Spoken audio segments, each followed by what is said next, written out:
नौरंगी की रिपोर्ट परिवार की ओर से सभी देशवासियों, क्षेत्रवासियों व जिलेवासियों को धनतेरस, दीपावली व भाई दूज के इस पावन पर्व की हार्दिक बधाई व शुभकामनाएं।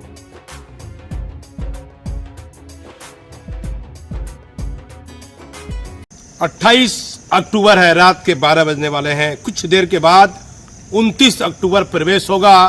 दिन बदल जाएगा, तारीख बदल जाएगी, धनतेरस आ जाएगा। 29 अक्टूबर दिन मंगलवार। खबर चौंकाने वाली है। आईएएस और आईपीएस महकमे से ये खबर है।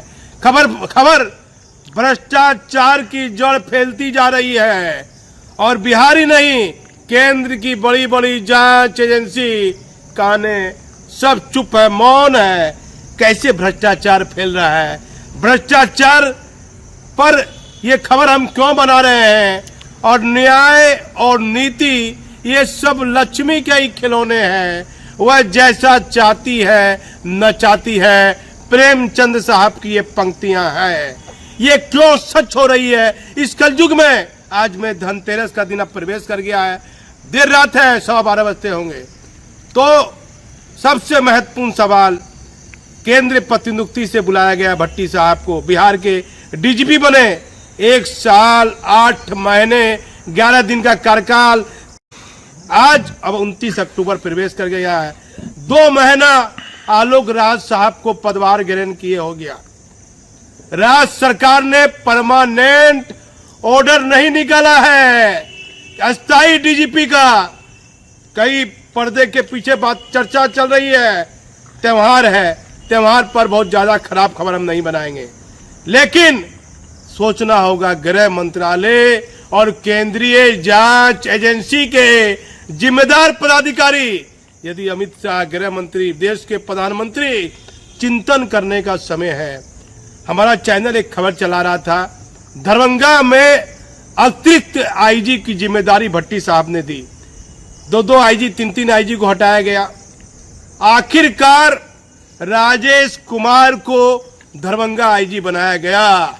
1 साल से लगातार हमारा चैनल चर्चा और सूत्रों के हवाले से खबर बना रहा था कि अतिरिक्त जिम्मेदारी राजेश कुमार को दी जाएगी, और भट्टी साहब ने राजेश कुमार को दी। मामला बहुत उछला, सरकार ने अपना ऑर्डर वापस लिया, विनय कुमार को भेजा जो अभी आईजी हेडक्वार्टर है। आप देखिए, संजोग देखिए, पद पावर के आगे कोई सिस्टम कुछ नहीं करता है, कुछ नहीं करता है। पद और पावर के आगे हमारा राजेश कुमार आईजी साहब से कोई निजी मतभेद नहीं है, उनको त्योहार की शुभकामना है।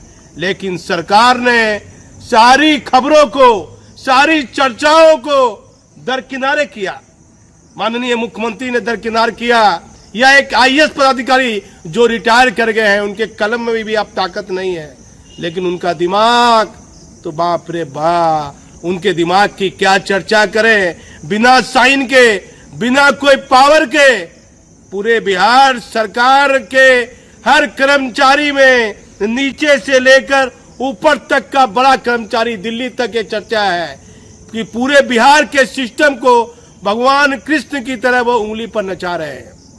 जैसे उंगली पर भगवान कृष्ण का चक्र चलता था, और रिटायर पदाधिकारी, आईएएस पदाधिकारी जो पद से रिटायर कर गए, वो चला रहे हैं। क्या मुख्यमंत्री को चला रहे हैं या राज्य सरकार को चला रहे हैं? चर्चा हर कोने में है, कुछ नहीं होता है, कुछ नहीं होता है। भट्टी साहब ने पदभार ग्रहण किया।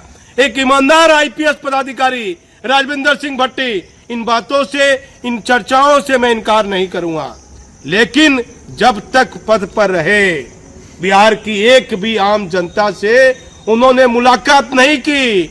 जो आवेदन, शिकायत के आवेदन पुलिस हेडक्वार्टर में जाते थे, उन पर कोई कार्रवाई नहीं हुई। अब आलोक राज साहब ज्वाइन किए हैं। कोई सिपाही हो, दरोगा हो, कोई आम व्यक्ति हो, उसे अपनी बात पीढ़ा लेके जानी है, तो आलोक राज साहब पीड़ित की बातों को सुनते हैं। चाहे डिसीजन क्या भी हो, डिसीजन उनके पक्ष हो विपक्ष हो, ये बात की बात है। लेकिन आप इतने बड़े ओहदे पर बैठे हैं और आप आम जनता से नहीं मिलिएगा। भट्टी साहब को केंद्र सरकार ने सीआईएस सबका डीजी बना दिया, बहुत महत्वपूर्ण पद पर। अब चलिए, 2 तरह की चर्चा है। बड़े बड़े पदाधिकारी कहते हैं उस पद के वह लायक थे, लेकिन भट्टी साहब को चिंतन करना चाहिए। आप जनता से भट्टी साहब नहीं मिले, आप बड़े ईमानदार पदाधिकारी हैं। आपने आपकी वजह से राठी साहब को पूर्णिया रेंज का आईजी बना दिया गया। ये चर्चा होती है पर्दे के पीछे कि भट्टी साहब केंद्र प्रतिनियुक्ति जाना चाह रहे थे, उससे पहले राठी साहब भी जाना चाह रहे थे। राठी साहब सीनियर आईपीएस पदाधिकारी है। बिहार में ये लगातार चर्चा है कि वह सेवा नहीं देना चाहते हैं। राकेश राठी साहब पूर्णिया के आईजी हैं और इससे पहले भिगु निवासन साहब की बात कर लीजिए, राजगीर में ट्रेनिंग में एडीजी थे और केंद्र में उनका डीजी रैंक में प्रमोशन हो गया था। क्या पैरवी, क्या ताकत वह लगाए, ये चर्चा है पर्दे के पीछे कि भट्टी साहब से पहले उनका ऑर्डर हो गया और वह एनएसजी के डीजी बन गए, बहुत बड़े पद पर चले गए। भिगु निवासन 1992 बैच के आईपीएस पदाधिकारी, और उसके बाद भट्टी साहब का भी ऑर्डर निकल जाता है। 2 महीने से हमारा चैनल ये खबर चला रहा था कि लगातार कि केंद्र जाएंगे, केंद्र जाएंगे, केंद्र जाएंगे। हमारा चैनल, हमारा हर एक सूत्र रिटायर्ड पदाधिकारी, केंद्र में तैनात पदाधिकारी से मैंने बात करते रहा, सर सही सही बताइए क्या चर्चा है, क्या सच है। तो कहा कि चुनाव के बाद भट्टी साहब जाएंगे, ये खबर सच है, आप चलाते रहिए। हमारा चैनल तो जिस दिन भट्टी साहब बिहार के डीजीपी बने तो 2-3 महीने के बाद उनकी कार्यशैली को लेकर सवाल उठाया गया और हमारा चैनल करीब 1 साल मान के चलिए कि ये सवाल बार बार उठाने लगे हम लोग, हमारा चैनल, कि भट्टी साहब केंद्र जाएंगे। सीआईएसएफ के महत्वपूर्ण पद पर, डीजी के पद पर है भट्टी साहब, उनको बधाई हो। धनतेरस, दीपावली, भिगु निवासन साहब को बधाई हो। जितने भी केंद्र बिहार से आईपीएस पदाधिकारी, आईएएस पदाधिकारी गए हैं, उनको त्योहार की ढेर सारी बधाई हो। लेकिन सवाल उठता है, एक आईएएस पदाधिकारी संजीव हंस, गुलाब यादव, इतना पैसा, इतने लोगों से प्रवर्तन निदेशालय पूछताछ कर रही है। बड़े बड़े राजधानी के नामचीन पत्रकारों का नाम आ गया। ईडी विभाग पर सवाल उठ रहा है, प्रवर्तन निदेशालय पर सवाल उठ रहा है कि भाई ये कौन कौन पत्रकार हैं जिन्हें सरकारी बंगला दिया जा रहा है, बताया जाता है, जिन्हें सरकारी गाड़ी दी जा रही है।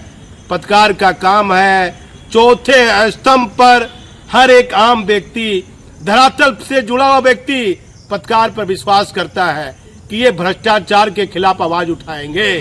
लेकिन पर्दे के पीछे ये सच है कि अब चौथा स्तंभ भी सवालों के घेरे में आ गया, सवालों के घेरे में आ गया। एक सरकारी पदाधिकारी है जो रिटायर कर गए, वह बिना उनके कलम में स्याही नहीं है, कलम में स्याही नहीं है। बिना कलम के स्याही के उनके पावर और पद की पूजा हो रही है। धनतेरस प्रवेश कर चुका है, उनके पावर की पूजा हो रही है। हर पदाधिकारी को तबादले और पोस्टिंग में उक्त रिटायर आईएएस पदाधिकारी का नाम लेना पड़ता है। क्या सच है माननीय नीतीश कुमार जी, गृह मंत्रालय बीजेपी की सरकार है केंद्र में, लेकिन बड़ी बड़ी जांच एजेंसियां पता नहीं क्या कर रही है। सीबीआई सृजन घोटाला, भागलपुर का सृजन घोटाला 8 वर्ष पूरे होने जा रहे होंगे, कुछ नहीं हुआ। सृजन घोटाले में सीबीआई ने अभी तक ये क्लियर नहीं किया कि भागलपुर का ये सृजन घोटाला कहां तक इसकी भ्रष्टाचार की जड़ फैली है। एक रमैया साहब थे और भारी भार उन्होंने बेल ले लिया, वो जेल भी नहीं गए। बड़े बड़े पदाधिकारी अभी भी ऐसे हैं जो सृजन में शामिल हैं, आराम से वो नौकरी कर रहे हैं, आराम से नौकरी कर रहे हैं। सीबीआई भी जांच के दायरे में आई। सीबीआई, प्रवर्तन निदेशालय, बड़ी बड़ी जांच एजेंसी कांग्रेस की सरकार हुआ करती थी। एक बहुत बड़े पदाधिकारी जो बड़ी बड़ी जांच एजेंसी में रिटायर किए, कहा कि कांग्रेस पार्टी के समय में कभी जांच एजेंसियों पर सवाल नहीं उठा। केंद्र में बीजेपी की सरकार है, देश के माननीय प्रधानमंत्री है, गृह मंत्री है, तो आखिर ये केंद्रीय जांच एजेंसी की कार्यशैली पर क्यों सवाल उठ रहा है? भ्रष्टाचार की जड़ फैलती जा रही है। संजीव हंस एक मामूली सा तिनका सरकारी पदाधिकारी के नजर में ऐसे ऐसे पदाधिकारी हैं जिनका भ्रष्टाचार का पहाड़ बहुत ऊंचा हो गया। विदेश में अरबों खरबों की संपत्ति उक्त आईएएस पदाधिकारी पर है। आईपीएस के पास तो सिस्टम नहीं है भ्रष्टाचार करने के लिए। आईपीएस पदाधिकारी पब्लिक से जुड़े हुए रहते हैं, वह कितना भ्रष्टाचार करेंगे, लेकिन आईएएस पदाधिकारी सरकार से जुड़कर भ्रष्टाचार का खेल करते हैं। उन पर कहां कोई कार्रवाई होती है। संजीव हंस पर कार्रवाई होने के बाद बड़े बड़े आईएएस पदाधिकारी सवालों के घेरे में हैं, लेकिन केंद्रीय जांच एजेंसी को इस धनतेरस और दीपावली के दिन अपनी आंखों को खोलना चाहिए।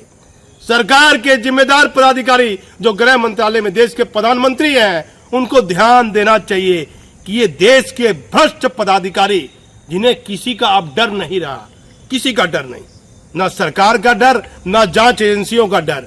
इन पर इनके पास इतनी संपत्ति है, इनके बेटे बाल बच्चों के नाम, इन पर कोई कार्रवाई नहीं हो रही है। तो आखिर देश में आम व्यक्ति को न्याय कैसे मिलेगा? कई बड़ी खबर हमारे पास है, कई चौंकाने वाली खबर है, लेकिन हमारा चैनल आपको धनतेरस और दीपावली की ढेर सारी शुभकामनाएं देता है। हम चर्चा पर भी खबर बना देते हैं। मैं भागलपुर से दीपक नौरंगी। बिहार में भ्रष्टाचार के खेल में और कई बड़े बड़े पदाधिकारी हैं शामिल। बिहार नहीं, दिल्ली में चारों तरफ एक रिटायर आईएएस के पदाधिकारी की हो रही है चर्चा। प्रवर्तन निदेशालय को संजीव हंस के मामले में जांच में आए अन्य लोगों पर भी करनी चाहिए कार्रवाई। गृह मंत्रालय को केंद्रीय जांच एजेंसियों की कार्यों की भी करनी चाहिए समीक्षा। गिरफ्तार आईएएस संजीव हंस के साथ भ्रष्टाचार के खेल में और कौन कौन पदाधिकारी हैं शामिल। पूरे बिहार में इन दिनों एक रिटायर आईएएस रैंक के पदाधिकारी की चर्चा बिहारी नहीं, दिल्ली तक हो रही है। क्यों हो रही है, इसको लेकर गृह मंत्रालय सहित केंद्रीय जांच एजेंसी को गंभीरता पूर्वक ध्यान देना चाहिए। बिहार में एक रिटायर आईएएस रैंक पदाधिकारी है जिसकी चर्चा चारों तरफ होती दिख रही है। प्रवर्तन निदेशालय को ध्यान देना चाहिए कि बिहार में जो पदाधिकारी भ्रष्टाचार के खेल में शामिल होकर अकूत संपत्ति अर्जित की है, ऐसे पदाधिकारी को चिन्हित कर उन पर भी कार्यवाही करनी चाहिए। आने वाले दिनों में आपको और सही और ताजा जानकारी हमारा चैनल आपको देगा। सच पर आधारित जो चर्चा होती है उस पर भी हम खबर बना देते हैं।